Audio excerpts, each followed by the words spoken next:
பொதுவாக ஹியூமன் பீயிங்ஸான நாம பார்த்தீங்க அப்படின்னா வந்து லைஃப்பில் வந்து மேபி வந்து ஷாக் அப்படிங்கிறது வந்து எக்ஸிக்யூட் பண்ணிக்கலாம் அல்லது வந்து எக்ஸிக்யூட் பண்ணாமலும் இருந்திருக்கலாம். பட் ஷாக் அப்படிங்கிறது எல்லாருக்குமே என்ன அப்படிங்கிறது தெரியும். So passing of high magnitude of current through the human body இல்லையா. ஸோ நம்ம பாடி வெளியே வந்து பார்த்தீங்கன்னா ஹையர் அமௌண்ட் ஆஃப் கரண்ட் அப்படிங்கிறது வந்து ஃப்ளோ ஆகும் பொழுது நமக்கு ஷாக் அப்படிங்கிற ஒரு விஷயம் வந்து நம்ம வந்து எக்ஸிக்யூட் பண்ணியிருப்போம். பட் நம்ம பாடியில் உள்ள நேச்சுரல் ரெசிஸ்டன்ஸ்னால பார்த்தீங்கன்னா வந்து மேபி நம்ம மோஸ்ட் ப்ராபப்ளி வந்து நம்ம வந்து எப்படி அதாவது வந்து ஒரு எப்படி சொல்கிறது ரொம்ப டேஞ்சரான சிச்சுவேஷனுக்கு போகாமல் இருந்திருக்கலாம். பட் மேபி ஷாக்னால இறந்தவங்களும் நிறைய பேர் இருக்காங்க இல்லையா.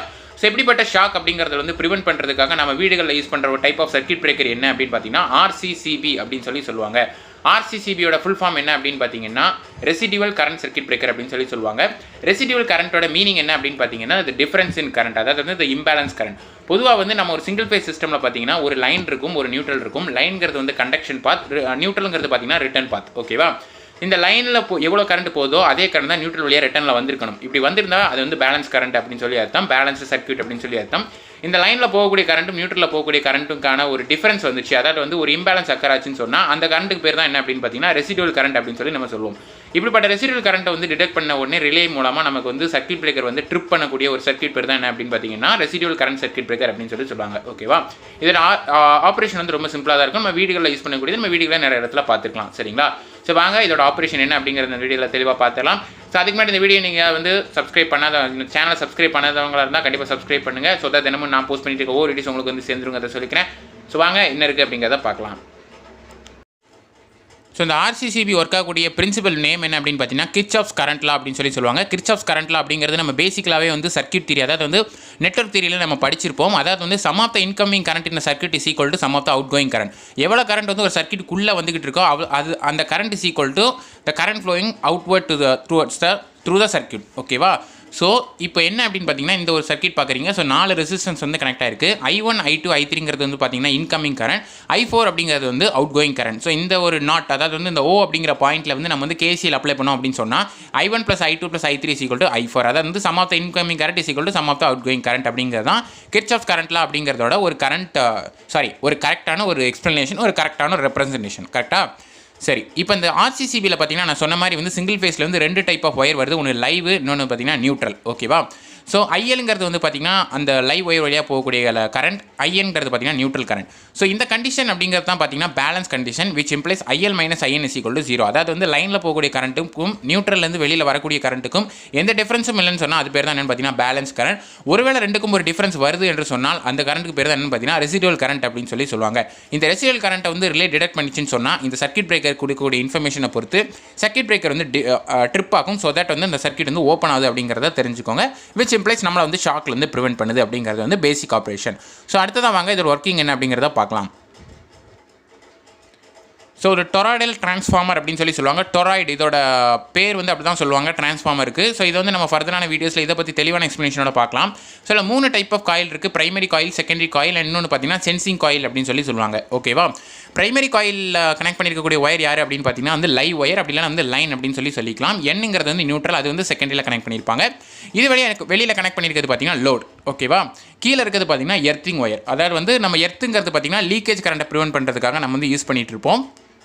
பொதுவாக இது வந்து நம்ம சர்க்யூட்ஸ் வந்து கனெக்ட் பண்ணும்போது, அதாவது வந்து இந்த பிளக் பாயிண்ட்டில் கனெக்ட் பண்ணும்போது இந்த எர்த்திங் அப்படிங்கிறத நம்மளால் வந்து பார்க்க முடியும். பட் இந்த எர்த்திங் அப்படிங்கிறது பார்த்தீங்கன்னா அதுக்கும் இந்த RCCBக்கும் வந்து பெரிய வித்தியாசம் கிடையாது. எர்த்திங் அப்படிங்கிறது வந்து ஒரு மிக்சர் கனெக்ட் பண்ணாலும் சரி, ஒரு கிரைண்டரை கனெக்ட் பண்ணாலும் சரி, அல்லது வந்து ஏதோ ஒரு அப்ளைன்ஸை கனெக்ட் பண்ணும்போது என்ன ஆகுது அப்படின்னு பார்த்தீங்கன்னா அது வழியாக வந்து இது லீக்கேஜ் கரண்ட் அப்படிங்கிறது வந்து ஃப்ளோ ஆகி வந்து சர்க்யூட்டை டேமேஜ் பண்ணிடக்கூடாதுங்கிறதுக்காக நம்ம சப்ளைலேருந்து நம்ம ஒயர் வழியாக நம்ம கரண்ட் எடுக்கும்போது எர்த்திங்கிறத வந்து நம்ம பண்ணியிருப்போம். முக்கியமாக எர்த்திங் அப்படிங்கிறத நம்மளால் வந்து பார்க்க முடியும். கரெக்டாக. ஸோ அந்த வேலை தான் இங்கே வந்து என்ன நடக்குது அப்படின்னு பார்த்தீங்கன்னா அந்த RCCBயில் நடக்கு. வேற இந்த எர்த்திங் அப்படிங்கிறது பார்த்தீங்கன்னா நம்ம பொதுவாக நம்ம கனெக்ட் பண்ணக்கூடிய டிவைஸ் அப்படிங்கிற இடத்துல நடக்கு. அண்ட் RCCBங்கிறது பார்த்தீங்கன்னா மெயின் சர்க்யூட்டில் கனெக்ட் பண்ணியிருப்பாங்க. அதாவது வந்து நம்ம வீட்டுக்கு மெயின் அப்படின்னு சொல்லி ஒரு போர்டு இருக்கும் இல்லையா. ஸோ அந்த இடத்துல வந்து உங்களால் வந்து இந்த RCCB அப்படிங்கிறது வந்து பார்க்க முடியும். சரிங்களா. ஸோ இந்த கரண்ட் அப்படிங்கிறது பார்த்தீங்கன்னா லைன் கரண்ட்டும் நியூட்ரல் கரண்ட்டும் ஈக்குவலாக இருந்துச்சுன்னா பேலன்ஸ் கரண்ட் கண்டிஷன் அப்படின்னு சொல்லியிருந்தேன். கரெக்டாக. ஸோ இப்படிப்பட்ட பேலன்ஸ் கண்டிஷன் அக்கார் ஆகும்போது என்ன ஆகும் அப்படின்னு பார்த்தீங்கன்னா பிரைமரி காயிலில் ப்ரொடியூஸ் ஆகக்கூடிய ஃப்ளக்ஸும் செகண்டரி காயிலில் ப்ரொடியூஸ் ஆகக்கூடிய ஃப்ளக்ஸும் பார்த்தீங்கன்னா equal and opposite in magnitude அப்படிங்கிற மாதிரி இருக்கும். ஓகேவா. அதாவது வந்து 2 ஃப்ளக்ஸுமே ஈக்குவலாக இருக்கும். அதே நேரத்தில் வந்து டேரக்ஷன், அதாவது வந்து அதோட மேக்னிடியூட் வந்து ஆப்போசிட்டாக இருந்துச்சுன்னு சொன்னால் அந்த நேரத்தில் என்ன ஆகுது அப்படின்னு பார்த்தீங்கன்னா பேலன்ஸ்ட் அப்படிங்கிற ஒரு கண்டிஷன் வந்து அக்கர் ஆகுதுன்னு அர்த்தம். அதாவது வந்து எந்த ஒரு ரெசிடுவல் கரண்ட்டுமே வந்து ஃப்ளோ ஆகலை, எந்த ஒரு லீக்கேஜ் கரண்ட்டுமே இல்லை. ஸோ சர்க்யூட் பிரேக்கருங்கிறது ட்ரிப் ஆக வேண்டிய அவசியம் கிடையாது அப்படின்னு சொல்லி அர்த்தம். சரிங்களா. பட் ஒருவேளை இந்த ரெண்டுக்கும் இடையில ஏதாச்சும் ஒரு இம்பேலன்ஸ் நடந்து ஒரு டிஃபரன்ஸ் இன் கரண்ட் வந்துச்சுன்னு சொன்னால் அந்த கரண்ட் தான் என்ன அப்படின்னு பார்த்தீங்கன்னா ரெசிடுவல் கரண்ட் அப்படின்னு சொல்லுவோம். அந்த கரண்ட் போகக்கூடிய பாத் என்னவாக இருக்கும்னு பார்த்தீங்கன்னா அந்த ரிலேக்கு போகும். ஸோ ரிலே அப்படிங்கிறது பார்த்தீங்கன்னா ஃபால்ட் கரண்ட்டை வந்து டிடெக்ட் பண்ணக்கூடிய டிவைஸ் தான் ரிலே அப்படின்னு சொல்லுவோம். ஸோ அந்த ரிலே அப்படிங்கிறது பார்த்தீங்கன்னா ஃபால்ட் கரண்ட்டை டிடெக்ட் பண்ண உடனே இந்த சர்க்யூட் பிரேக்கருக்கு வந்து என்ன பண்ணும் அப்படின்னு பார்த்தீங்கன்னா இன்ஃபர்மேஷன் கொடுக்கும். ஸோ தட் அந்த சர்க்யூட் பிரேக்கர் வந்து ட்ரிப் ஆகும். ஸோ ஓப்பன் கண்டிஷன் போனதுக்கப்புறம் நம்மளால் வந்து அந்த ஒரு லீக்கேஜ் கரண்ட் வந்து ப்ரிவென்ட் பண்ண முடியும். ஓகேவா? ஸோ என்னதான் நம்ம நிறைய டைப்ஸ் ஆஃப் சர்க்யூட் பிரேக்கர் பார்த்துருந்தாலும் இது வந்து பார்த்திங்கன்னா நம்ம வீடுகளில் யூஸ் பண்ணக்கூடியது ஹோம் அப்ளையன்ஸ் அப்படிங்கிற மாதிரியான விஷயங்களால நீங்கள் இந்த வீடியோவில் சொன்னேன். ஸோ கீழே கடைசியாக பார்த்தீங்க அப்படின்னா வந்து RCD அப்படின்னா என்ன அப்படின்னு பார்த்தீங்க அப்படின்னா ரெசிடுவல் கரண்ட் டிவைஸ் அப்படின்னு சொல்லுவாங்க இந்த செட்டப் பேர். So toroidal transformer, relay and sensing coil இந்த மூணோட காம்பினேஷன் பேர் தான் என்ன அப்படின்னு பார்த்தீங்கன்னா இந்த ரெசிடுவல் கரண்ட் டிவைஸ் அப்படின்னு சொல்லுவாங்க அப்படிங்கிறதையும் தெரிஞ்சுக்கோங்க.